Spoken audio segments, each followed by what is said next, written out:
સૌરાષ્ટ્રમાં આજે પણ હીટ વેવ। ગુજરાતમાં બપોરના 12 થી 3 વાગ્યાને બદલે 3 થી 6 વાગ્યા સુધીમાં તાપમાન ટોચ પર રહે છે। દિવસે તાપ અને રાત્રે ઉકળાટથી લોકો ત્રાહિમામ।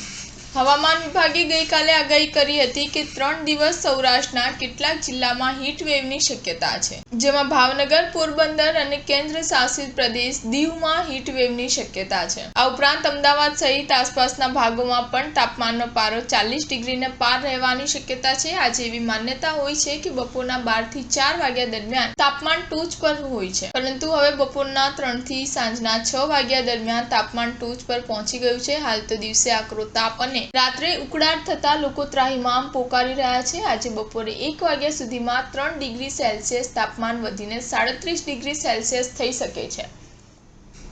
આજે બપોરના 3 થી સાંજના 6 વાગ્યા દરમિયાન શહેરમાં દિવસ દરમિયાન મહત્તમ તાપમાન 40 ડિગ્રીની આસપાસ નોંધાઈ શકે છે। ત્યારબાદ સાંજના 7 વાગ્યાથી ધીમે ધીમે તાપમાનમાં ઘટાડો થતાં રાત્રે 8 વાગ્યા દરમિયાન 35 ડિગ્રી સેલ્સિયસની આસપાસ નોંધાઈ શકે છે।